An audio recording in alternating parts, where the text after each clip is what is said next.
مسکراتی اس کے لیے دودھ لیے لان کی طرف جاتی کہ بلال شاہ کچن کی لائٹ آن دیکھ کافی کی فرمائش لی یہاں پہنچ چکا تھا، جس پر اسے کافی بنا کر دینے کے ساتھ وہ دونوں باتوں میں مشغول ہو گئے تھے۔ اس سب میں مرحاض آویار شاہ کی بلال سے دور رہنے کی تنبیہ بالکل بھول چکی تھی۔ یوں ہنستے مسکراتے ان دونوں کو وقت کا احساس نہیں ہوا تھا۔ میرا اور بلاج کے لیے سب نیا نہیں تھا۔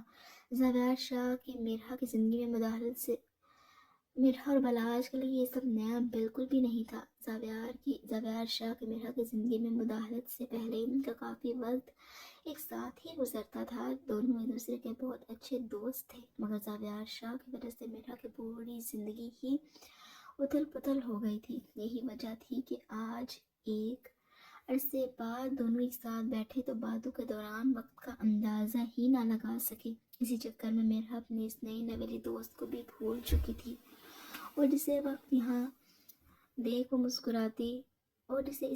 دیکھ وہ مسکراتی دودھ کا ڈبہ ہاتھ میں پکڑے اس قدر بھرتی کہ بلاش اس کے قدم روک لیے تھے۔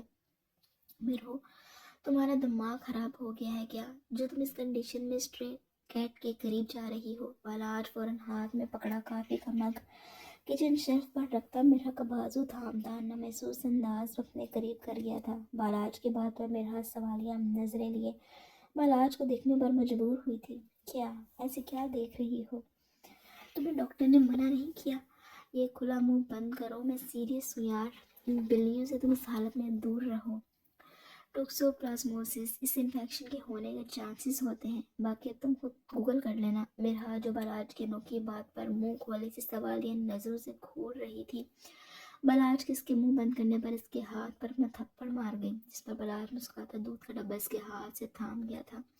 یہ دودھ کا ڈبہ ادھر مجھے دو، میں تمہارے اس ننھے مہمان کی مہمان نوازی کر کے آتا ہوں۔ بلاج اس کے بعد بلی کے پیچھے ہی حویلی کے لان میں نکل گیا تھا، جبکہ مرحا فوراً ایک ہاتھ میں دودھ کا گلاس تھامے دوسرے سے اپنا موبائل پر اس انفیکشن کو گوگل کر گئی، اور گوگل بابا نے واقعی ہی بلاج کی بات کی تصدیق کر دی تھی۔ پھر وہ اپنے دوست کی فکر پر مسکراتی دودھ کا گلاس ہاتھ میں تھامے کچن کی لائٹ آف کرتی اپنے روم کی طرف بڑھ گئی تھی۔ اس دوران بلاج اور مرحا دونوں ہی زاویار شاہ کو نہ دیکھ پائے، جو کہ ان دونوں کو ایک ساتھ دیکھ ان کی اس قدر بے تکلفی پر سیخ پا ہوتا اپنے روم میں چلا گیا تھا۔ ان دونوں کے مابین کیا بات ہو رہی تھی وہ تو زاویار دور ہونے کی بنا پر نہ سمجھ پایا تھا، ہاں مگر ایک ساتھ مسکراتے شرارتیں کرتے یہ دونوں زاویار شاہ کو آگ لگا گئے تھے۔